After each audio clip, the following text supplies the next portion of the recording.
Season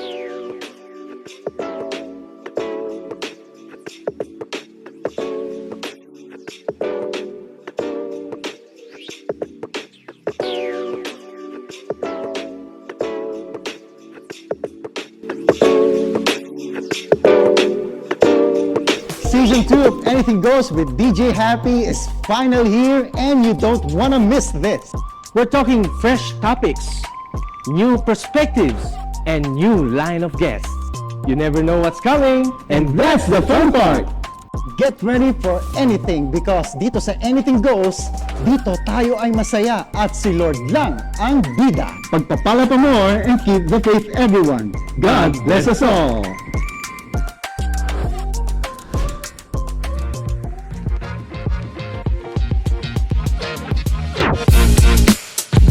Again, a pleasant and blessed evening to each and everyone. Welcome to Anything Goes with DJ Happy on GCCF.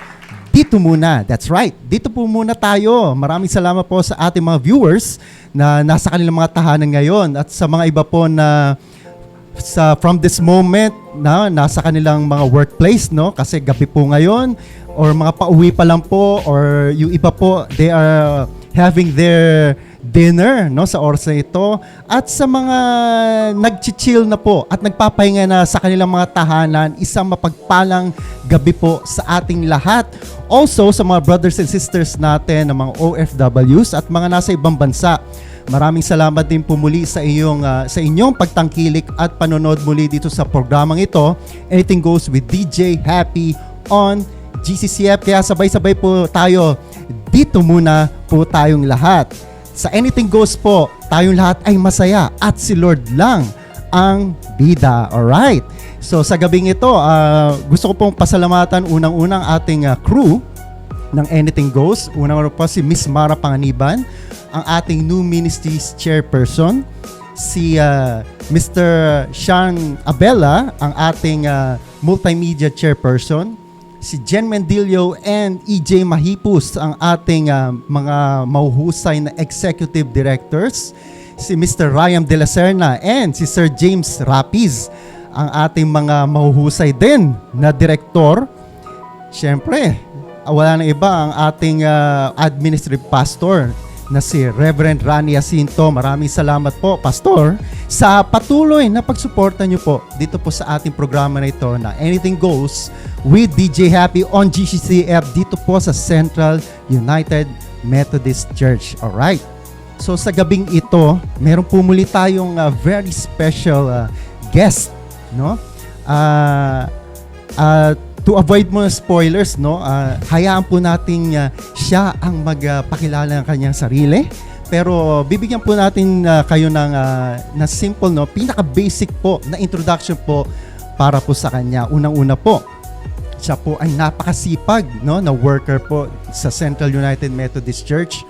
Also, an active member sa English service po. Also, ano rin po siya, member din po siya ng English Chancel Choir. Alright, please welcome Mr. Cedric Ninte.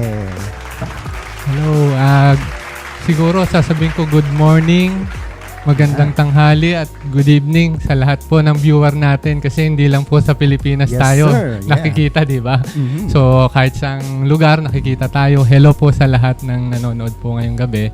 Yun, tama po si DJ. Ako nga pala, para properly introduce ko yung sarili ko, ako si Cedric Ninte. Pwede nyo na rin po akong tawagin na Ced. Yun. Isang rin po, active. Baguhan lang rin po kami sa Central. Siguro sabihin ko mga 1 year pa lang. Then, dumadalo po kami sa English service po sa umaga kay Pastor Onilia. Hello po, Pastor Onilia. So, yun. Tama po si DJ. Kami po ay actually volunteer po ng isa po sa mga ministry po natin, outreach ministries po natin ng ating Central UMC. So, sa akin, siguro pagpapakilala ko sa sarili ko, kami nga po yung tinatawag na ang aming buhay po ay hindi normal eh. Kasi kami po yung nagtatrabaho sa gabi. Yun, pero mabuti naman yung trabaho namin sa gabi. Kami yung tinatawag na bayani, puyat na bayani sa gabi. Sa isang BPO company po ako nagtatrabaho. Yun po. At salamat po sa paanyaya na kami dito ma-feature or ma-invite para salita po sa gabing ito. Yun Yes, sir. Maraming salamat po, Sir Cedric, no, or Ced, po. Yeah, okay. na you took this time, no, this opportunity na makasama namin sa oras na ito. Pleasure. Now, sir, ito nga yung matagal ko nang of course, no, lagi ko kayo nakikita, na active kayo dito sa Central Church. Tama. Tapos meron kayong yung ministry ninyo na ito makwento ko lang, no, trivia, no, sa mga viewers natin. One Saturday, siguro meron tayong yung confirmation class, I think. Yeah, sa confirmation So, class. nandun ako noon, nasa Garcia Mhm. Hall, no? So, si Pastor Carlos din ang nagli-lead noon, no time na yon. So, yung moment na yon, nasa bandang likod kasi ako. So, that was Saturday. So, nakita ko kayo doon sa labas. Oo. So, meron kayong mga kasamang mga kids, no? At busy kayo. So, hindi ko muna isasabi yung mga details noon. So, busy po sila, no, mga viewers. Ngayon, nawala na yung focus ko doon sa ating yung seminar, yung confirmation yeah. class. Kasi Kasi nakatingin talaga ako sa inyo noon. Sabi ko, hangang-hanga ako noon. I was so touched, no? And I was so blessed. Kasi yung ginagawa niyo yung time na yun, with so many kids ng mga moment na yon. So, explain ni Sir mamaya yun, Na-touch ako doon. Kaya naisip ko, nako, I have to call this couple. Kailangan makausap ko sila at kailangan ma-share nila yung kanilang mga ginagawa, no? Yung kanilang ministry dito sa Central Church. Now, Sir Ced, yung binabanggit ko na ito, ano po yung ministry na ginagawa nyo na yun na mga ako? So, kayo na yung sasagot niyan. Right? Oo naman. Yung ang isang ministry na to ng outreach natin kung saan kami nagbo-volunteer actually. Hindi lang ako, pati yung aking kabiyak, asawa ko po si Mel, is yung Legoland ministry. So, itong ministry na to, matagal na to eh. Actually, way before pa, naririnig na rin po namin itong ministry na to. Ang kinikater nito, yung mga street children natin. So, hindi lang around sa vicinity ng church, yung sa Calao, meron din Baseco. So, as far as Baseco, nakakaabot po yung mga bata na yan. So, yun. Initially, hindi naman talaga kami na-involve kasi ang nag-umpisa lang yan kasi yung one time, nag-volunteer. Kasi dito po sa Legoland, pwede kayong mag-volunteer or magbigay ng mga donation para kung gusto nyo. Kasi every Saturday po to nagpapakain po sa mga kids.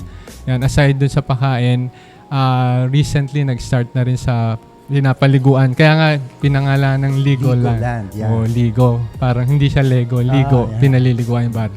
Yun, initially nag-donate lang kasi I think anniversary ba namin o ng couple namin. Nag-donate kami para magpakain dun sa kids. Yung sponsor ng food, gano'n. Yun.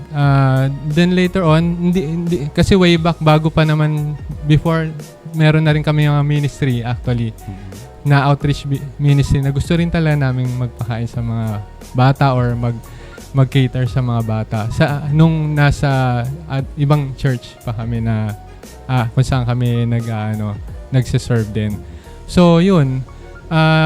Nakita namin yung need kasi hindi lang siguro yung yung feeding na para sa mga bata. Mas malalim pa yung heart namin na siguro yung touch, yung personal touch para doon sa mga bata na yun na kailangan kami para doon sa ministry na yun. So, yun lang. Yun doon namin. Actually, no, yun nga na tuwan-tuwa ako noon yung heart ko very yung time na yon. Yung actual na napanood ko kayo nakikita ko kayo. I was really amazed kasi although I love kids din, syempre. Although wala kaming kids, yan. Pero I love kids. Pero yung sa ginagawa ninyo ni Mrs. You're going the extra mile talaga. At nabanggit mo po kanina na panggabi kayo. Tapos, of course, Saturday. Siyempre, more or less Friday. Siyempre, may work kayo nun. Tapos Saturday morning yung Legoland. Yes. So, iniisip ko kung natulog ba kayo. Walang tulog. Walang yun. tulog. Diretso. Wow. So, Oo. yun yung ano yung something na very amazed ako noon. Fascinated talaga na gusto ko itanong, no, what drives you po? Aside po, syempre, yung obviously, you love kids, di ba? Yeah. Pero yung talaga yung drive nyo po ni Mrs. sa naipagpatuloy niyo yung ministry na yan regularly, every Saturday, no? Yung consistent siya. Yung drive, yun nga, number one talaga yung ever since na involved na kasi kami sa mga outreach din na ganun. So, yun ang heart tala namin sa mga bata. At saka yung, kasi sa church naman, meron kanya-kanya tayong pwedeng, kung saan tayo pwedeng makatulong. So, doon namin nakita dito, kung saan pa yung gusto naming talaga ministry. So, doon siguro binuksan ng Panginoon yung aming, yung mata namin kung saan pwede kami makatulong talaga doon sa mga batang na yun na alam namin na kailangan kami. So kahit na puyat kami, hindi namin iniisip yun. Extra mile nga sabi mo nga, di ba? Dahil nga wala nang nagmamatter kung ang pinag-usapan natin yung pagtulong sa mga kabataan sa labas ng church natin. Yun lang siguro. Natutuwa po ako, no, sir, kasi yun nga, puyat kayo. Siyempre, we all know, no, pag kulang tayo sa tulog, di pa tayo nakakatulog ng maayos. Lutang tayo, di ba? Parang yung tinatawag nga yung term na sabaw. Yung parang ganon. Pero yung nakikita ko kayo, nandun pa rin yung enthusiasm ninyo na hindi kayo mukhang puyat eh. Hindi. Actually. Ang daming kids, right? Di ba? Ang daming kids noon. Actually, excited pa kami. Kasi pag dadating na yung Friday, siyempre, alam namin, merong mag-iiba naman yung aming, di ba? Yung pag kasi Monday to Friday, work, siyempre sa family yun. Tapos pagka sa Friday ng gabi, excited na kami kasi kinabukasan. Siyempre, iba naman yung mga gagawin mong, di ba, task. Bukod sa office, ito, yung task mo to para sa church, para sa community natin, di ba?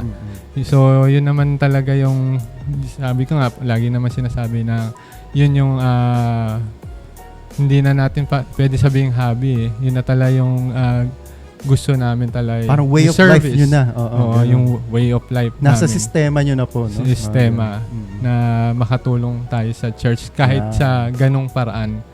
Dahil ang central malawak. Ito, pwede kang kahit saan, pwede kang, di ba, may now ministry tayo, pwede sa loob, pwede sa labas, sa chancel, yun nga, nag-involved din kami. So, yun, nag-excited kami dun sa ganong, Wow, big amen ministry. po talaga. Big amen. Po. Big amen. Yun nga po yung heart for ministry. Yeah. Actually, lahat po tayo, no, sa mga viewers natin, hindi po wala pong excuses dyan eh. Sa totoo lang kasi kung pag iniisip po natin, saan po natin ginagawa yung mga ministries natin, mga gusto nating ibahagi, no, para sa Panginoon. Let's say, lahat tayo may kanya-kanya tayong talents eh, di ba? May kanya-kanya tayong field specialty. Or ito, yung pinaka-best niya, expertise natin, no, usually. Gamitin natin unang-una sa pagmi-ministry para sa Panginoon. And napakaganda po ng itong sinishare po ng ating special guest for this evening, si Sir Cedric Ninte. Yung kanyang family, no? Ministry ng family nila, pati yung mga kids, no? Yung mga yung daughter na sumasama din siya. Si Stephen. May kanya-kanyang rin kami mga task na assign na namin sila kung saan sila makakatulong sa ministry. Ito trivia lang, no? Naging curious na ako. Of course, syempre mga bata pa 'yon. Mga young ones pa. Sila pinupush nyo po ba sila or talagang may kusa sila na let's say, Daddy, Mommy, sama kami. Gusto namin mag-ministry din kasama sa ministry niyo. Actually, hindi lang ngayon eh. Kasi nung actually maliliit pa sila, sinasama na namin. Wow. So, minulat na namin sila sa ganon. Na yun, pagka nagkakaroon ng, alam naman natin, pag may mga occasion yung mga churches, lalo na pag December, doon kami actually nag-start na pagka magbibigay, kunyari may outreach ang simbahan, sinasama namin sila. Tapos sila mismo na involved doon sa gift giving, ganun po. So maliit pa lang sila, yun, na-involved na sila, na-immerse na sila sa ganong mga gawain. Kaya siguro ngayon, nagiging na sa kanila, kusa na-excite din sila pagka meron tayong, kunyari may outreach tayo, ganyan. Yan. Yung mga, tulad nito, yung mga bata dito. Kasi nakakatuwa din yung mga bata na yun. Although nasa lansangan sila, alam naman natin yung mga daily nila activity, mga iba't ibang nakakasalamuhan nila. Pero pagka makikita mo makakasama sila, mga sweet sila na mga bata. Masayahin, makukulit. Oo. Kaya yun ang nakakatuwa sa mga bata na ito. And yung mga edad nito mga bata na to, usually mga di ba? Mga Maliit. Siguro as young as may 3 years old. 3, 5, mga 7. Ganon. Hanggang mga high school. High school or mga first year, ganon. Ganon sila. So yun. Although, syempre, yung mga ganong ages, iba't ibang klase yung paano mo sila ititreat kasi may makulit, may masunurin, may mababait naman. Pero mabait sila, tutusin. Talagang nag-i-enjoy kami sa kanila pagka amin silang pinaliliguan, tapos after nun papakainin. So, ganun. And sir, more or less, yung estimated nyo lang na bilang nila, gano'n sila kadami actually? Usually, sila, around 50, 60. Dami rin pala Marami, talaga. oo. Parang isang classroom din. Isang classroom. Kaya nga, ang mahirap pa nga, buti pa nga kung yung age nila pare-parehong malalaki, di ba? Pwede mo pa i-discipline. All ages Iba't ibang level na yung mga 3 years old, di ba? Hanggang mga pinaka 11, 12, gano'n. Yeah, kaya, tsaka tama sir, no? Yung mga ganyang edad, malingat ka lang, ronda na yan. Lakad may na yan, kanya-kanya silang may mga ginagawa sa kaya kailangan babantayan mo yung sila. mga kanya-kanya agenda yan, lalakad dito. Pinasasalamatan namin yung mga volunteer. May mga student volunteer. Hindi lang naman kasi kami. May student volunteer. Tsaka si Ate Ami, isa rin namin po. Yeah. Mas nauna po sila. Siya, actually sa kanya kami lumapit. Siya, para kung gusto namin mag-volunteer. Sabi niya, okay naman. Wala namang, nakakatulong po na yung katuwang bukod sa asawa ko. So, yun. Masaya. Kasi hindi lang naman kami, marami ring nakakatulong dun sa ministry ng Legoland. So sa ministry nyo na to, Sir Cedric, no? To sa Legoland muna tayo. Ano yung pinaka-matinding challenge na parang na-encounter nyo? Pwedeng, let's say, literally, siguro, pwede yung mga bata ba mismo? What about the parents ng mga bata? Siyempre, kahit street children sila, street kids, di ba? May mga magulang yung iba dyan, let's say, may nag-aalaga lang. Sa mga magulang, actually, nagpapasalamat kami kasi supportive yung mga magulang nila. Sila pa yung nagdadala sa anak nila. Although, konti lang yung mga parents na nagpupunta kasi most of yung mga parents sila working. So, syempre, alam mo naman yung day-to-day na pangailangan nila. Pero yung mga nandito sa Macalo, sinasamahan. Siguro mga mga 5 lang siguro na mga usually nanay talaga sumasama.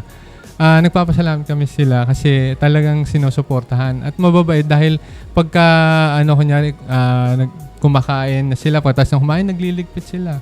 Tinutulungan kami maglinis dun sa Tsaka yung activity natin nung last December, yung first time namin ginawa, na pinakanta namin every service. Hinati-hati namin sila per age yun. Kumanta sila during the service na pinaten namin. Yun, salamat doon sa mga nanay kasi talagang all out support sila. Kasi syempre mahirap disiplinahin sa loob ng lalo na yun, first time nila. Pero ang maganda kasi naging excited sila. Kasi sa tagal ng panahon, hindi naman sila usually na-involved sa mga services na ipapasok sa church. Yun, nagulat kami, behave sila lahat. So, yun. Hindi naman, although hindi madali, pero naging madali siya dahil hindi lang kami yung kumikilos sa lana as individual, as isang grupo. Ganon. So, let's talk about the kids, no, yung nabanggit nyo. Meron kayong nakikitang, let's say, mga mangilang niyan doon na parang may potential na let's say na maging parang active siya Mhm. sa church or baka pwedeng magpastor or maging deaconess kung let's say babae yung kid, no?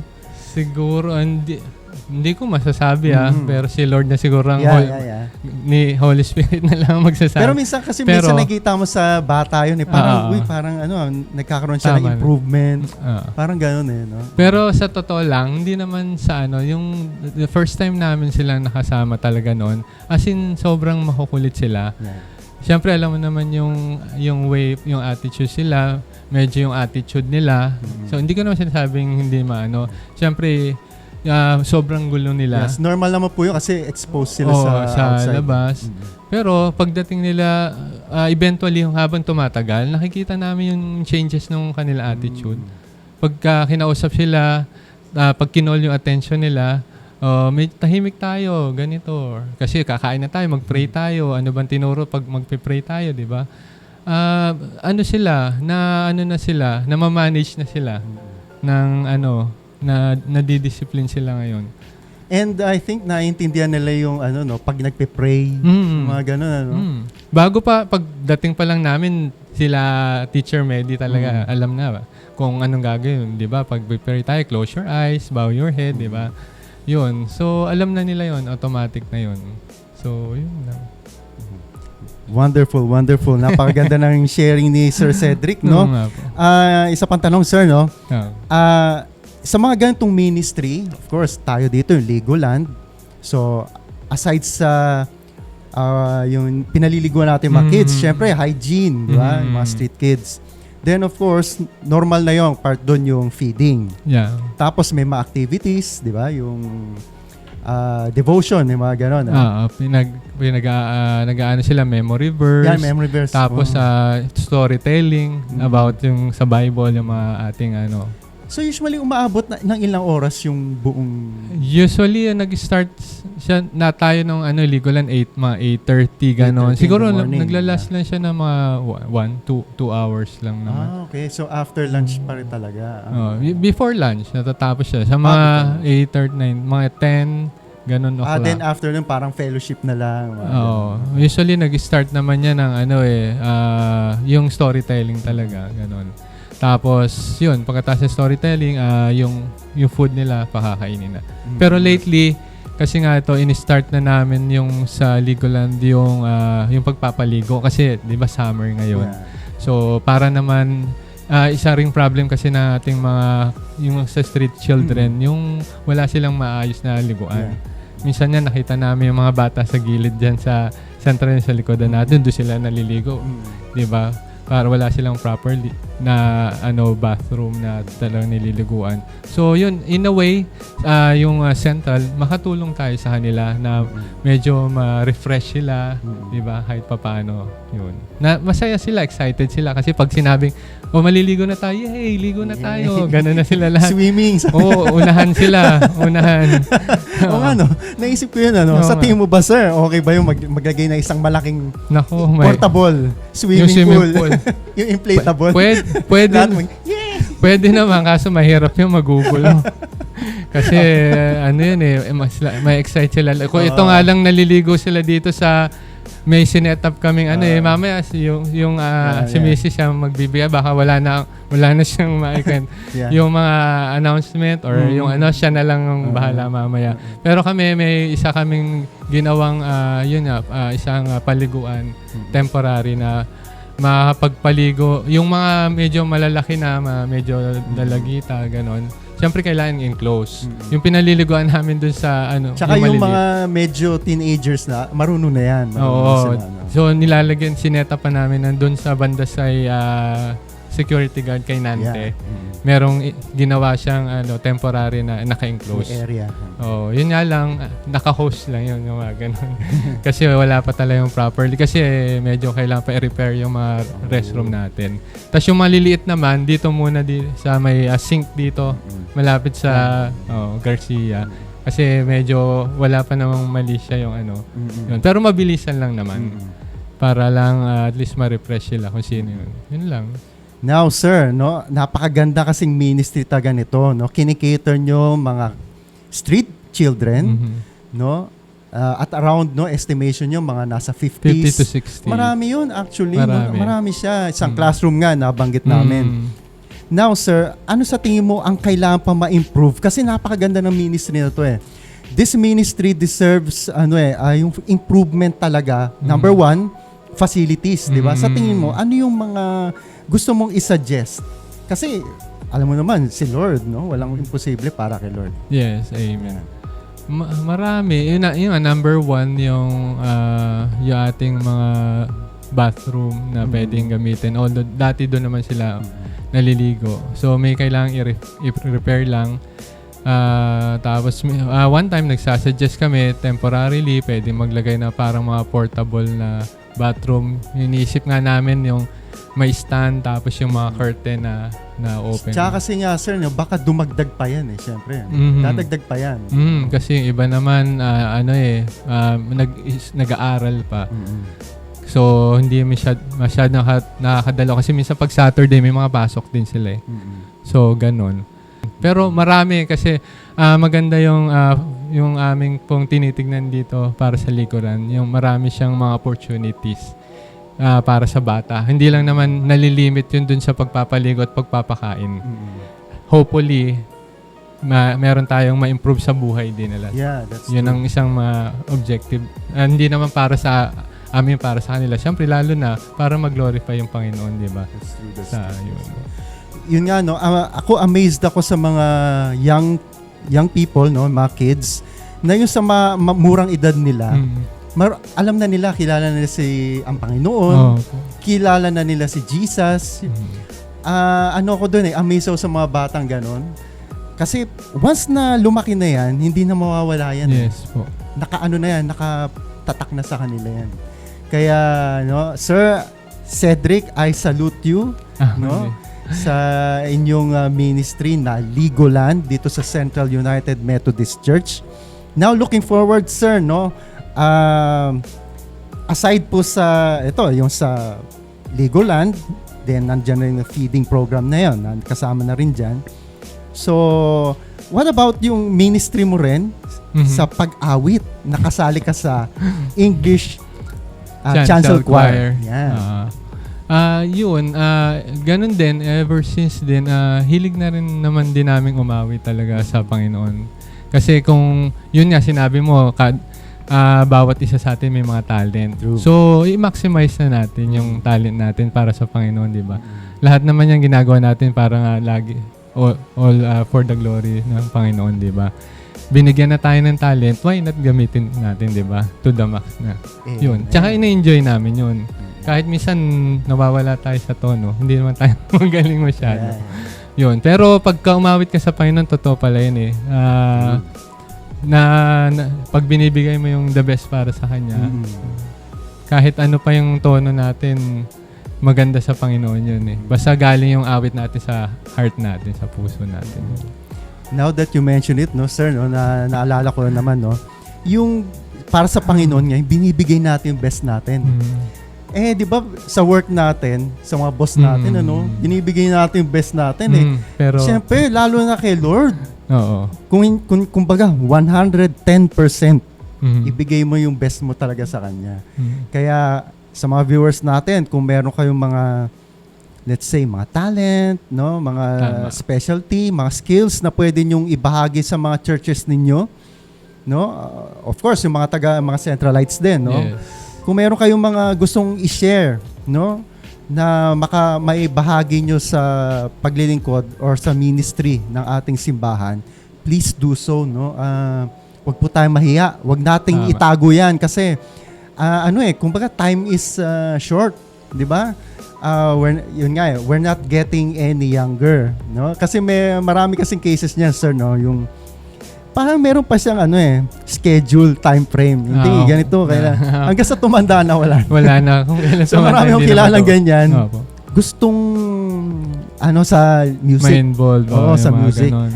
Pero, ayun, as time goes by, wala na. Parang naisip na niya, naku, may edad medyo na ako. Nahiya na ako kasi kasabayan ko mga mas bata daw. Mga ganon. Hindi naman. Ayun, mga ganon, di ba? Usually. Kaya nga po, ang pinakamadali po niyan sa mga churches ninyo, may mga choirs. Yeah. Yan, i-involve nyo sarili nyo, no? Ibigay nyo yung talent ninyo sa pag-awit. Hindi naman po kailangan talagang super singer kayo. Oo, hindi. Ah, Kailangan nag-harmonize ka lang. Yeah, oo. Tumatama Ay, yun. anong voice? Ano pa? Tenor? Or? Tenor Wow, naman. tenor. Sample, sir? Wag na. Summer ngayon, baka bumagyo.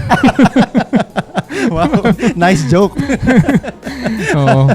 Pero kung gusto niyo umulan, kasi mainit naman. Yeah. Pwede. Oo. Legoland. Legoland, oo. Ayan. Pero yun lang, gusto ko lang din sabihin sa iyo, yun nga, sinasabi ko, kung binigyan na tayo ng talent, syempre binigyan ng Panginoon niya, opportunity na yun na magamitin natin Yeah. siya. Kasi, why not, di ba?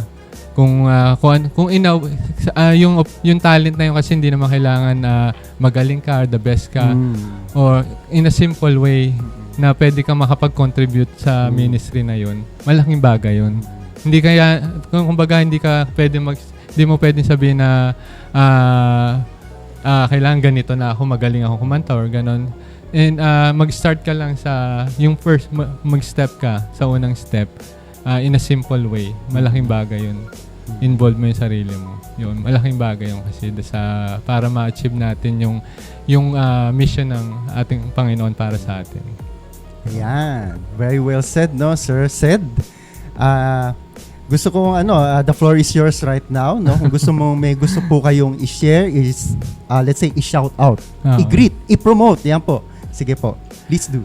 Number Do so. 1, gusto ko lang siguro i-promote or mag-invite sa una-una sa Chancel Choir, English Chancel Choir. Yun. Although nakikita nyo po kaming marami po, pero hindi ibig sabihin na tama na kami doon. Mas maganda the more, di ba? The merrier. Mas marami. Pag maraming umaawit sa Panginoon, mas nalulugod ang Panginoon sa atin. Any boys, kayo invited or pwede po kayong sumali sa Chancel Choir. And then sa Legoland, yun. Magandang ministry rin po ito. Ma-involve po kayo. Kahit mainit, pinapawisan kayo, pero worth it para sa Panginoon. So, yun. Ang Legoland natin every 8:30 ng every Saturday morning. Half day lang naman yun eh. Diba? Walang kawalan yun. Afternoon, kung saan na kayong gusto yung pumunta, mamasyal. Sali po tayo sa mag-volunteer po tayo sa Legoland. Chancel Choir, invite ko po kayo. Practices po natin every Sunday after nung service. Yan. May free lunch. Kung gusto nyo. So, attend po kayo. Magandang involvement din yan kasi hindi lang tayo nalilimit sa church. Meron din tayo mga invitation, mga gawain sa ating mga district or kung saan man tayo ma-invite, aawit tayo para sa church po natin. Ganun po. Yan. Tsaka shout out po sa aking asawa. Mamaya makakausap or later makakausap niya rin po si Mel. Aking mga anak si Stephen, Stephanie. Salamat sa aking family kasi nagiging katuwang namin ang bawat isa para in a way ang aming pamilya makatulong po sa church. Yun, para sa Panginoon po yun. Yeah, thank you so much, Sir Said, sa iyong napaka-inspiring, no, and uplifting na mga shinare, especially yung Legoland. Napakagandang ministry. Let's hope and pray, no, panalangin po natin na mas lumago, Yes. na lumago ito at naman. mag-improve siya. Kasi napakaganda po talaga ng ministry na to. Imagine na ang daming bata of all ages, no, mga kids na nabe-bless. Yes po. Hindi lang sila nabubusog physically. Yes, tama po. Yung nabubusog din sila spiritually at a very young age. Napaka ang laki po ng value nun talaga sa buhay po na let's say na kung ito may nakapagpabago tayo in our own little way. Tama po. No? Yung kahit ang hirap no? Challenging 'yan. No, I know, challenging 'yan. Unang-una, time, no, yung effort mo. syempre, resources din. Yes. Kasi that is ministry eh. Pag sinabing ministry, kasama na din yan yung resources. Hindi mawawala. Yan, di mawawala. So, ipag-pray po natin, magpatuloy po itong Legoland na to. Matagal na rin to eh. Ilang years na rin kasi to eh. Nabanggit niyo. Wala pa kami dito. Kung gaano katagal na to. Yeah, I know, Way back. Pandemic pa eh. Oo. Meron na eh. Meron. Way back. Oh. Before. Before pa. Before pandemic, yeah. Matagal Oo. na. Tama. Yung Before start. pandemic.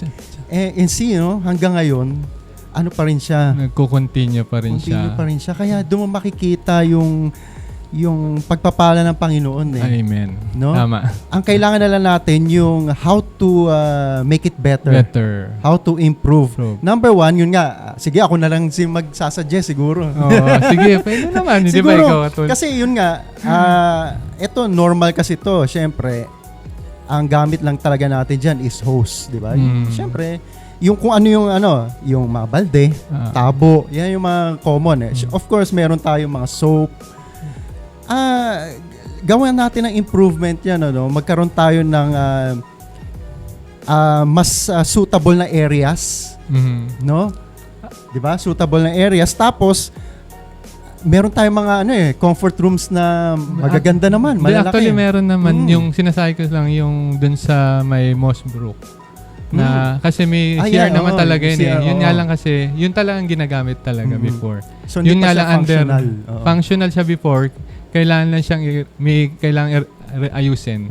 Doon yung talagang ginamit. May shower doon eh. Oo, yun sir. Oo. So, yun din sinasuggest namin. Although, noted naman na sa BOT natin. Alam naman nila. So, yun lang. Hinihintay lang namin. At marami pa rin pwedeng isuggest kung pwedeng gawin po. Yan, at saka nabanggit mo kanina, gusto ko lang pala yung in terms of yung resources natin. Nagpapasalamat din ako dun sa mga donor natin. Every Saturday kasi, iba't iba ang nagdo-donate para sa food natin. So, kung meron po kayong, kung nais nyo pong donate para sa food po ng ating mga kabataan na kinakain. Kasi iba't iba yan. Yung mga nag-celebrate ng birthday, anniversaries, gano'n. So, sila yung nagdo-donate ng food. So, open po yan. Pwede lang kayong kumontak. Pwede kay Miss Ellen sa natin sa office yan. Or kaya kay Mel, yung aking wife. Or kay Miss Maras, yung sa ating sa mga outreach chairman po natin, si Miss Eva. Yun. So, reach out nyo lang po sila kung gusto niyo pong mag-donate para food sa kids natin. At hindi lang yung food pwede rin po kayo mag-donate ng mga clothes, lalo na yung clothes, yung mga damit. Yung mga bata na yun. Kada pinaliliguan namin, binibigyan na may mga donate. At nagpapasalamat po kami sa inyo lahat dahil yung mga damit, yung mga food na inyo pong binibigay, malaking bagay po yun. Thank you po. At pagpalain pa po kayo ng Panginoon po sa inyong mabuting puso. Yun. Wow. Thank you so much sa mga natin, ng mga donors, Yes, yung mga sponsor ng Yes, mga food. Yeah. Pati syempre nandiyan na rin yung mga necessities sa panligo, Panligo, yung mga soap, yung toothbrush. toothbrush. Towels, mga pwede ganun. rin yun. Yan, kung may nakalimutan pa ako, ayan, powder. So, sa mga viewers natin, kalabitin kayo ni Lord, ang inyong mga puso. Anak, ang ganda ng ministry na to. Oo nga. May ganun eh. Now, kidding aside, maraming salamat, Sir Cedric. Thank you Any rin last po. words na gusto mong ipayo?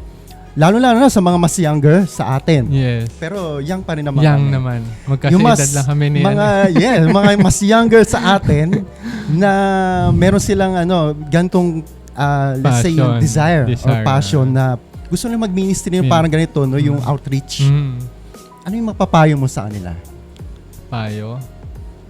Siguro ang unang-una, kailangan yung willingness mo.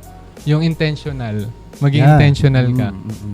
Kasi hindi mo magagawa yun. Marami kang magiging reason mga excuses para umattend nga. Katulad niya sinabi mo, di ba, yung time. Sasabihin, later on na lang. Tapos napaglipasan ka na ng panahon. Hindi, kung kailan ka umedad, masakit na yung hindi mo kaya. Although hindi naman, kahit all ages, pwede tayong ma-involve.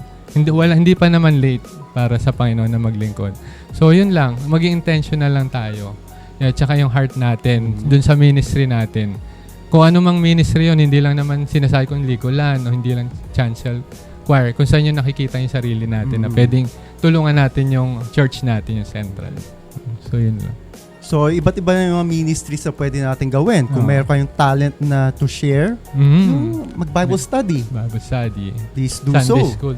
Sunday school, yung mga ganun, teacher. Oo. Open na open po ang Central Church Apo. dyan. So, yun gusto ko rin palang dagdag yung sa English natin Sunday school. Every Sunday, yun, meron po tayo around 10:15 nag-start. Yeah. Ay, sorry. It's 9:15 pala. 9:15 bago po tayo umaten ng 11 o'clock natin service, mga English centralized. Attend muna tayo ng Sunday school natin around 9 to 9:15. Doon po tayo sa Faith Room. Yeah. Yun. Po. Salamat. Alright. Thank you so much, Sir Cedric. Po. No? Thank you rin po. Napakaganda at napaka-challenging, no, para sa mga gustong tularan ang inyong mga ministry. At inspiring naman sa mga, let's say, yung mga nag-iisip na ano pa pwede kong maiambag sa kapwa ko or sa simbahan. Ayan. So here you go, no? This is one of the many ministries na pwede nating ibahagi sa ating mga simbahan. No, hindi lang po sa Central Church. Kung saan po kayo, active kayo na simbahan. Kung wala pa kayong mga gantong klaseng ministries, i-suggest nyo na po yan sa mga admin pastors nyo. Pastor, kailangan tayo ng mga gantong ministries, di ba? Para sa mga kids. Tsaka open din tayo sa suggestion. Kung meron kayong pwede suggest na pwedeng improve natin sa ating mga ministry, open po tayo. Maganda rin po yung ganon. Alright. Thank you so much, Sir Cedric. Thank you. Sa oras na ito, maraming salamat. Patuloy po kayong pagpalain ng ating Panginoon. Keep up the good work. Para sa Panginoon po yun. No? Para po sa Panginoon. And again, I salute you po, no? Sa iyong dedication, no? Sa ministry na ito. At yun nga, bigyan pa kayo ni Lord ng kalakasan ng katawan. Mahabang tulog. Yeah. Kailangan talaga ng tulog para ma-recharge. Para ma-attend pa yung church na makakapag-service pa tayo ng service yung mahabang panahon. Yeah. Yun. So again, maraming salamat, Sir Cedric. At itong mga viewers natin, I'm sure na-inspire kayo at marami kayong natutunan at nalaman sa ating special guest for this evening, si Mr. Cedric Ninte or Brother Cedric, na sa kanilang ministry na Legoland, no? Nagpapaligo ng mga kids, feeding them, and of course, yung mga may activities, devotion, mga Sunday school, chancel choir, yun. Yan. Ang ministry sila sa chancel choir. Yan, no? Ayan, inaanyayahan na namin kayo. Dito muna. Dito muna. Tama yung mo, dito muna. Ayan. So, maraming salamat, sir. Thank you rin, DJ. Viewers, yes. Happy. Again, mga viewers, maraming salamat ulit sa inyong patuloy na panonood at pakikinig dito sa programa nito. Anything Goes with DJ Happy on GCCF dito po sa Central United Methodist Church. Always remember that we are God's masterpiece. Ayon nga po sa Ephesians 2:10. So, lagi po sinasabi yan. Why? Nasa panahon po tayo ng marami tayong pinagdadaanan, lalo na sa panahon ngayon. Noon, yung pinagdaanan natin na pandemic. So, maraming naapektuhan sa atin emotionally, physically, and yung mentally. Yan, marami nagkaroon pinagdaanan na ganyan. So, always remember that we are God's masterpiece. Bakit po? Ginawa tayo, nilikha tayo ng Panginoon na hindi lang basta-basta. Bakit tayo nilikha ng Panginoon? Because we have a purpose. We have a reason. Di ba? Meron siyang plano sa atin. Kaya, kapatid, kung meron kang pinagdadaanan, kung gaano man kabigat ang hinaharap mo ngayon, cheer up, no? Tumingin ka lang po sa taas at isipin mo po na ang Panginoon ay nakatingin sa'yo, katabi mo, at nasa puso mo na nagmamahal sa'yo. Kaya, na lumikha rin sa'yo. Kaya kapatid, meron kang value. Meron kang halaga. Always remember that God has a reason for everything. Yes. Diba? God has a purpose. At kung ano yung purpose, hanapin mo yan, kapatid. Huwag kang titigil. Always put the Lord at the center of your life. Alright? Yes, amen. So always remember then that we can make a difference in our work. We can make a difference in our school. We can make a difference in our homes. We can make a difference in our church. And we can make a difference in everywhere we go. No? Kahit kung ano yung ginagawa natin, kung nasaan man tayo, we can always make a difference. Lalo-lalo na. Bakit? Kasi kung tayo ay nasa Panginoon, no? We can always make a difference na may bahagi natin ang kanyang salita, no? Ang kanyang ways, no? Kaya kapatid, get up, go out, no? Huwag tayong magmukmok. Instead, harapin natin, no? Harapin natin ang kapwa natin kasi hindi lang po tayo ang humaharap sa mga pagsubok. Lahat po tayo may kanya-kanya tayong pagsubok. And who knows, no? Yung kung ano man yung pagsubok na pinagdadaanan mo, meron kang maka-encounter na kapareho mo. At yung pala mas maano po pa siya, mas mako-comfort or mako-console mo siya. Kaya doon po pumapasok na we have a reason, no? Meron tayong purpose dito sa mundo. Alright. Yes, So amen. again, maraming salamat po sa ating mga viewers, mga kapatid natin ng mga OFWs na nanonood din sa oras na ito. Umaga man, tanghali, hapon or gabi, isang mapagpalang araw po sa inyong lahat. So again, stay tuned po again next Saturday po, same time, same place po sa FB at sa YouTube, 7 p.m. po Saturdays. Dito po sa Anything Goes with DJ Happy on GCCF. So again, this is DJ Happy saying, pagpapala pa more and keep the faith everyone. God bless us all.